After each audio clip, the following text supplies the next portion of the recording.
তাইরি ওয়াজ করতেছে খেলা দেখলে সমস্যা নাই, খেলা দেখো। শাইখ আহমদুল্লাহ হাফিজাহুল্লাহ খেলার বিরুদ্ধে বক্তব্য দিয়েছে, আমরা বক্তব্য দিয়েছি। তাইরি বলতেছে ওগুলো বক্তব্য দিয়ে কি লাভ? শাইখ আহমদুল্লাহ ও নিজেও তো খেলা দেখে, অতএব খেলার বিরুদ্ধে ওয়াজ করে কোনো লাভ নাই, এগুলো ওয়াজ বাদ দেন, খেলা চলতে থাক। শাইখ আহমদুল্লাহ হাফিজাহুল্লাহ ইসলামিক স্কলার বলতেছে সে খেলা দেখে। আমাদের দেশে একটা কথা আছে, চোরের মন, কতক্ষণ চোরের মন।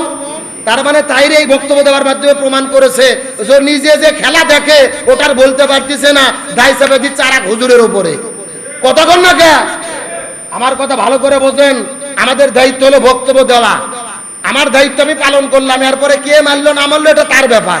তবে আমাদের উচিত জনগণকে সচেতন করার দরকার আছে না নাই? আজকে আহমদুল্লাহ হুজুরের বিরুদ্ধে তুমি যা তা বললাম, তাহিরি কতটা জাহেল, কতটা মূর্খ, একে আলেম বলতে আমাদের লজ্জা লাগে। আজকে তিনি হারামের পক্ষে বক্তব্য দেয়, আর এক হুজুরের বিরুদ্ধে দাঁড়ায়। আবার বলতেছে আহমদুল্লাহ এত টাকা তার ফাউন্ডেশনের মাধ্যমে, আর সুন্নাহ ফাউন্ডেশন এত টাকা কি করে, কোথায় খায়, দুর্নীতি করে, এগুলোর হিসাব দিতে হবে। এগুলো হিসাব নাকি তাইরির কাছে দেওয়া লাগবে, আহমদুল্লাহর হিসাব। আল্লাহ তাআলা এই ফিতনা থেকে জাতিকে হেফাজত করুক, আমিন বলেন।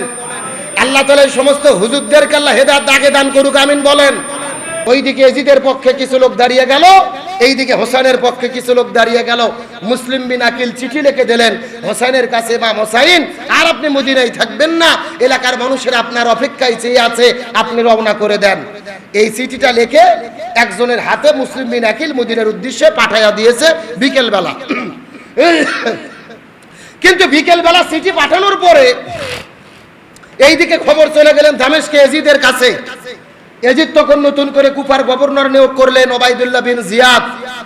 জিয়াদকে বলে দিল হোসাইনের পক্ষে যারা মদিনা থেকে এসেছে আজকে রাতের ভেতরে তাদের হত্যা করতে হবে। নাউজুবিল্লাহ বলেন।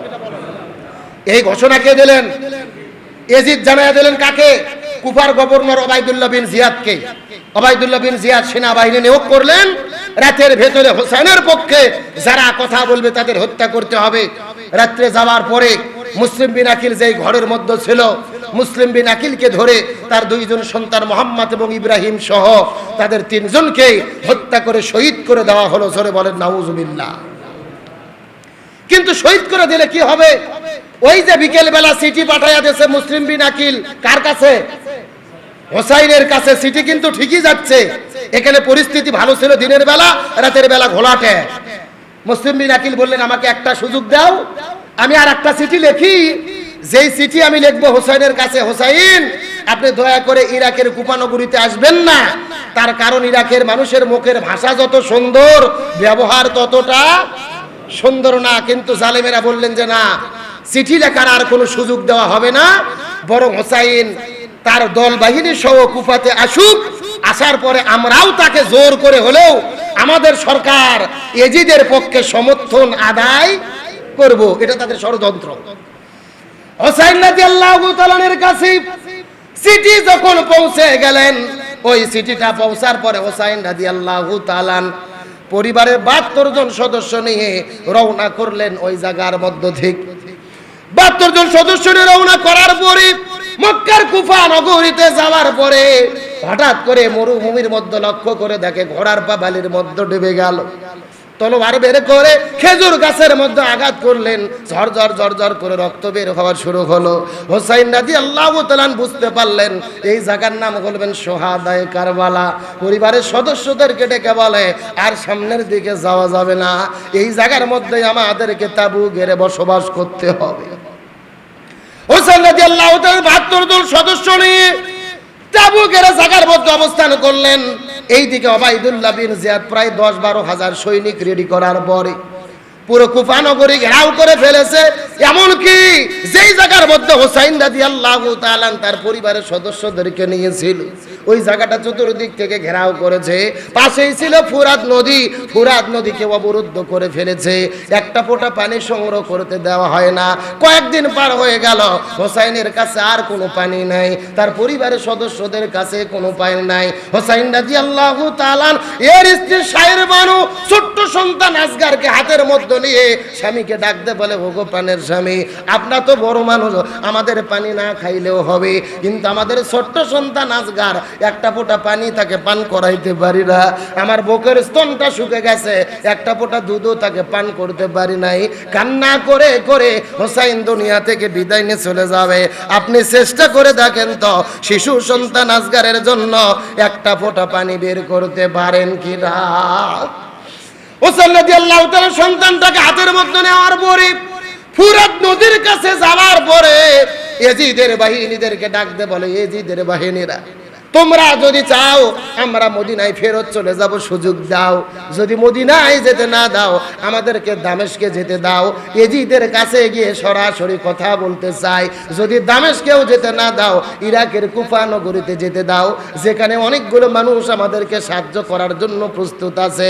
ইয়াজিদ ডাকতে বলে, না, তোমাদেরকে মদিনায় যেতে দেব না, দামেস্কেও যেতে দেব না, ইরাকের কুফা নগরীর মধ্যেও তোমাদেরকে যেতে দেব না। যেতে দেব তখন আমাদের ইয়াজিদকে তোমরা মেনে নেবে, যখন ইয়াজিদের হাতে হাত রেখে বায়াত গ্রহণ করতে হবে, তখনই তোমাদেরকে ছেড়ে দেওয়া হবে, নতুবা তোমাদেরকে ছেড়ে দেওয়া হবে। এই কথা বলার পরে হোসাইন রাদিয়াল্লাহু তাআলা ওই জায়গার মধ্যে দাঁড়িয়ে একটা ফতোয়া দিয়েছিলেন, যেই ফতোয়ার নাম হলো ইসলামের রক্তে লেখা ফতোয়া বলা হয়। যেই ফতোয়াকে ইসলামের রক্তে লেখা ফতোয়া বলা হয়, দুইটা ফতোয়া হোসাইন রাদিয়াল্লাহু তাআলা দিলেন। প্রথম নম্বর ফতোয়া, এই ইয়াজিদের চামচারা ভালোভাবে জেনে নাও। প্রথম নাম্বার কথা হলো, ইসলাম একমাত্র ইসলামী খেলাফত ব্যতীত, ইসলামী শাসন ব্যবস্থা ব্যতীত অন্য কোন শাসন ব্যবস্থাকে সমর্থন করে না। আর দুই নাম্বার ফতোয়া হলো, সত্য কথা বলতেই হবে যদিও জীবন চলে। এরই নাম হলো কারবালা। বোঝেন, ইসলাম ইসলামী শাসন ব্যবস্থা ব্যতীত অন্য কোন শাসন ব্যবস্থাকে সমর্থন করে না। সুতরাং কারবালার শিক্ষা যদি আমরা গ্রহণ করতে চাই, নিজেদের মুসলমান বলে দাবি করি, এই দুনিয়ার কোনো তন্ত্র মন্ত্র, ধর্মনিরপেক্ষতাবাদ, জাতীয়তাবাদ, মানব রচিত কোনো শাসন ব্যবস্থাকে সমর্থন করা যাবে না। কারবালার শিক্ষা হলো, প্রয়োজনে হোসাইনের মতো এই জমিনের ভেতরে ইসলামী শাসন কায়েমে আমাদের জীবন দিতে প্রস্তুত থাকতে হবে। এরই নাম হলো কারবালা। হোসাইন রাদিয়াল্লাহু তাআলা জীবন দিয়েছেন ইসলামী শাসনের পক্ষে থাকার কারণে, আর তাগুতি শক্তি মুলকিয়াতের বিরুদ্ধে দাঁড়ানোর কারণে। কারবালার দ্বন্দ্বের মূল কারণ হলো খেলাফত আর মুলকিয়াত। খেলাফত হলো কোরআন সুন্নাহর শাসন, আর মুলকিয়াত হলো রাজতন্ত্র, মানব রচিত নীতি, যেগুলো হলো হারাম। হোসাইন জীবন দিয়েছে ইসলামী শাসনের পক্ষে। আমরাও যদি কারবালার শিক্ষা নিতে চাই, হোসাইনের মতো ইসলামী জীবন ব্যবস্থার পক্ষে, ইসলামী খেলাফতের পক্ষে আমাদেরকেও জীবন দিতে প্রস্তুত থাকতে হবে। নতুবা খামাখা মায়া কান্নাকা দিয়ে কোনো লাভ। আমার বন্ধুগণ, মুসলমান ভাইরা, গভীর মনোযোগ লক্ষ্য করুন। হোসাইন রাদিয়াল্লাহু তাআলা ফতোয়া দেওয়ার পরে, হাতের মধ্যে শিশু সন্তান আসগারকে নেওয়ার পরে জালেমদেরকে ডাকতে বলে, ইয়াজিদের বাহিনীরা, আমাদের পানি দেওয়ার কোনো দরকার নাই, কিন্তু নবীর বংশের সন্তান শিশু সন্তান আসগার দুনিয়া থেকে বিদায় নিয়ে চলে যায়, একটা ফোঁটা পানি দাও, তোমরা একটা ফোঁটা পানি দাও, সন্তানটাকে বাঁচাতে চায়। এই কথা বলার পরে হোসাইন শিশু সন্তান আসগারটাকে হাতের মধ্যে নিয়ে যখন আস্তে করে ওপর দিকে উঠাইছে, ওই জালেমের বাচ্চারা পানির তো ব্যবস্থা করে নাই রে, একসঙ্গে তিনটা ধনুক থেকে, তিনটা তীর থেকে তিনটা ধনুক নিক্ষেপ করেছে। একই সঙ্গে তিনটা তীর এসে শিশু সন্তান আসগারের বুকের মধ্যে লাগার পরে পেছন দিক থেকে তিনটা ধনুক বের হয়ে গেল। শিশু সন্তান আসগার কারবালার ময়দানে সর্বপ্রথম শাহাদাত বরণ করলেন। হোসেন রাদিয়াল্লাহু তাআলা সন্তানটাকে কোলের মধ্যে নিয়ে নিষ্পলক দৃষ্টিতে চেয়ে তাবুর দিকে যখন ফিরে চলে যায়, তাবুর মধ্যে থেকে শায়ের বানু ডাকতে বলে, প্রাণের স্বামী, আমাদের সন্তানটাকে আপনি কি পানির ব্যবস্থা করেছেন নাকি? এই জন্য হাউমাউ করে কান্না করে না, সন্তান কিভাবে শীতল হয়ে গেল। হোসাইন ডাকতে বলে, শায়ের বানু রে, আর আমাদের সন্তান কান্না করবে না, আর কখনো মা মা বলে পানি খাইতে যাবে না রে। আমাদের সন্তান দুনিয়া থেকে বিদায় নিয়ে চলে গেছে, শাহাদতের পানি পান করেছে। আমাদের সন্তান এখন জান্নাতের মধ্যে আল্লাহর পক্ষ থেকে পানি পান করবে। হোসাইন রাদিয়াল্লাহু তাআলা এই কথা বলার পরে পরিবারের সদস্যদেরকে নিয়ে ওই জায়গার মধ্যে একটা শপথ গ্রহণ করলেন। তারা চিন্তা করলেন, আজকে আমরা যদি এজিদের বশ্যতা স্বীকার করি, আমরা আজকে জীবনে বেঁচে যাব, কিন্তু ইসলাম দুনিয়া থেকে ধ্বংস হয়ে যাবে। বরং আমরা নিজেরা জীবন দেব, ইসলামকে ধ্বংস হতে দেব না। নবীজির পরিবারের 72 জন সদস্য শপথ গ্রহণ করে হাতে তরোয়াল ধরার পরে জালিমের জুলুমের মোকাবেলা করতে গেলেন। কারবালার প্রান্তরে যুদ্ধ শুরু হয়ে গেল। আসলে হোসাইন রাদিয়াল্লাহু তাআলা যুদ্ধ করার জন্য কিন্তু কারবালার মাঠে যায় না, তার জন্য যেত 4000 5000 অন্তত 1000 সৈনিক নিয়ে তিনি কিন্তু রওনা করতেন। কিন্তু যুদ্ধ করার তার কোনো নিয়ত ছিল না। তিনি শুধু পরিবারের সদস্যদেরকে নিয়ে ইরাকের কুফা নগরীতে যাইতে চেয়েছিল। কিন্তু জালেমেরা 12000 সৈনিক নিয়ে হোসাইন পরিবার, নবীজির পরিবারকে শহীদ করার জন্য পরিকল্পনা করেছিলেন। হোসেন রাদিয়াল্লাহু তাআলা হাতের মধ্যে তরোয়াল নেওয়ার পরে এজিদের বাহিনীর সঙ্গে যুদ্ধ শুরু করলেন।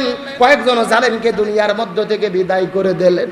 পিছন দিক থেকে সীমার বিল জুলশান হাতের মধ্যে তরোয়াল আনার পরে সর্বপ্রথমে হোসাইন রাদিয়াল্লাহু তাআলা ওই ঘোড়ার পায়ের রগগুলোকে কেটে দিল, ঘোড়াগুলো যেন দৌড়াতে না পারে। ঘোড়া যখন আস্তে করে বালির মধ্যে পড়ে গেল, হাতের মধ্যে তরোয়াল নিয়ে হোসাইন রাদিয়াল্লাহু তাআলা দেহ থেকে কাল্লাটা 100 আলাদা করে দিলেন। এক জায়গায় মাথা পড়ে গেল, আর এক জায়গায় দেহ পড়ে গেল।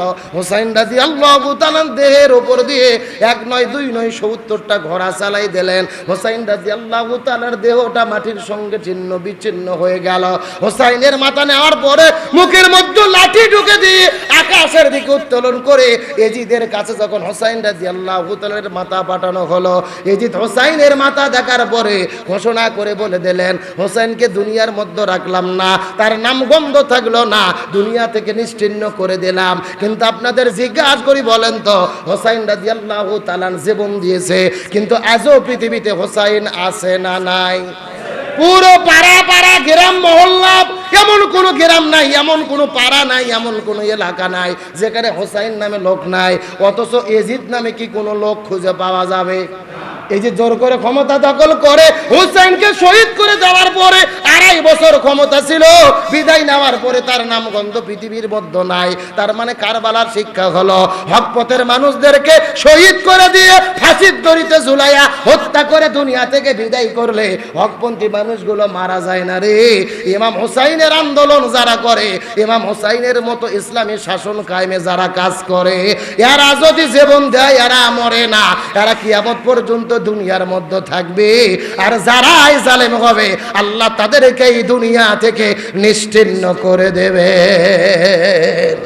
ওয়ালা তাকুলু লিমান ইউকতালু ফি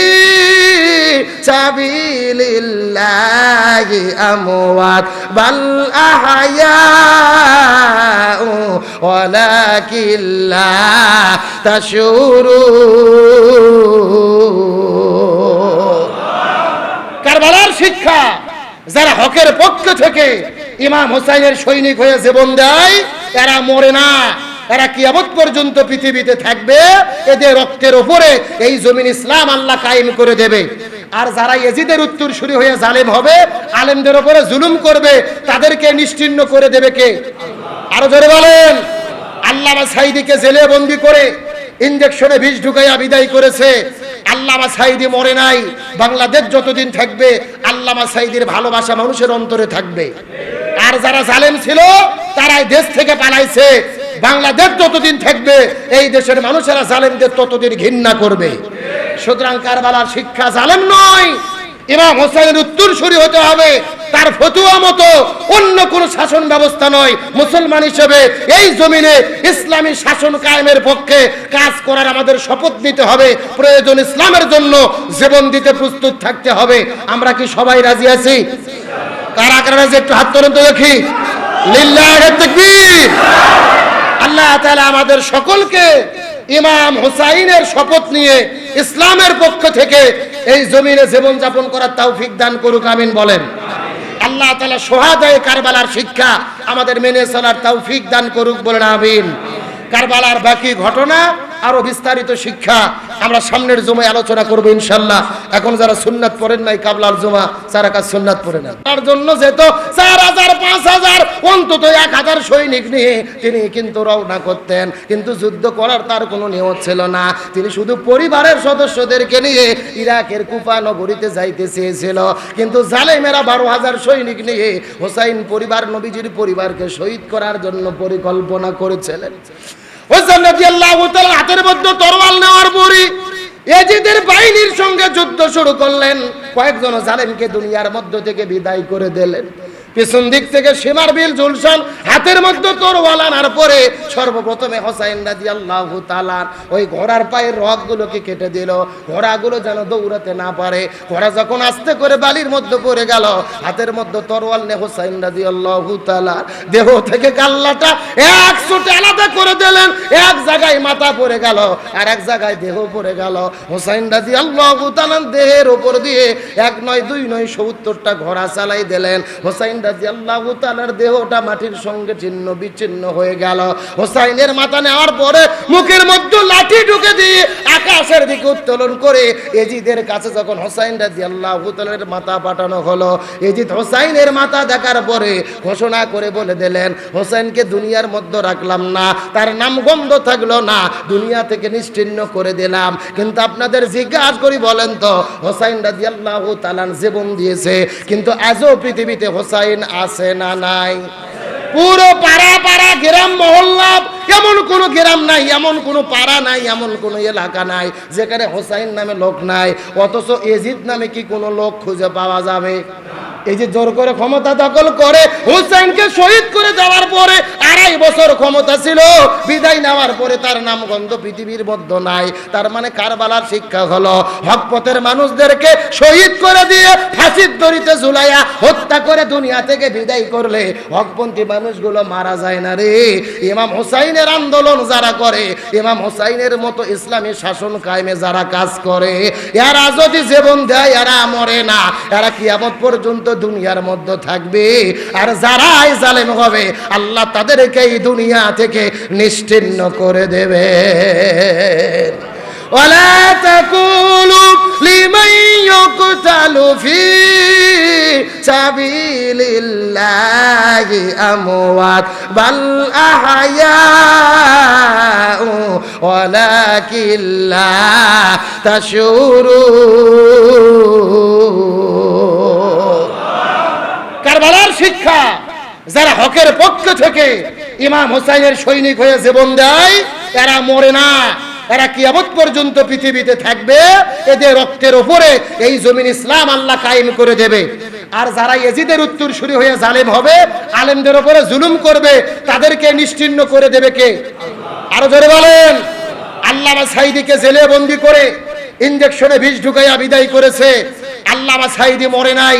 বাংলাদেশ যতদিন থাকবে আল্লামা সাঈদীর ভালোবাসা মানুষের অন্তরে থাকবে। আর যারা জালেম ছিল তারাই দেশ থেকে পালাইছে। বাংলাদেশ যতদিন থাকবে এই দেশের মানুষেরা জালেমদের ততদিন ঘৃণা করবে। সুতরাং কারবালার শিক্ষা জালেম নয়, ইমাম হোসেনের উত্তরসূরি হতে হবে। তার ফতোয়া মতো অন্য কোন শাসন ব্যবস্থা নয়। মুসলমান হিসেবে এই জমিনে ইসলামী শাসন কায়েমের পক্ষে কাজ করার আমাদের শপথ নিতে হবে। প্রয়োজন ইসলামের জন্য জীবন দিতে প্রস্তুত থাকতে হবে। আমরা কি সবাই রাজি আছি? কারা কারা রাজি একটু হাত তোলেন তো দেখি। লিল্লাহি তাকবীর। আল্লাহ তাআলা আমাদের সকলকে ইমাম হুসাইনের শপথ নিয়ে ইসলামের পক্ষ থেকে এই জমিনে জীবন যাপন করার তৌফিক দান করুক, আমিন বলেন। আল্লাহ তাআলা শুহাদায়ে কারবালার শিক্ষা আমাদের মেনে চলার তৌফিক দান করুক, বলেন আমিন। কারবালার বাকি ঘটনা আরো বিস্তারিত শিক্ষা আমরা সামনের জুমায় আলোচনা করব ইনশাআল্লাহ। এখন যারা সুন্নাত পড়েন নাই কাবলার জুমা, 4 রাকাত সুন্নাত পড়ে নেন।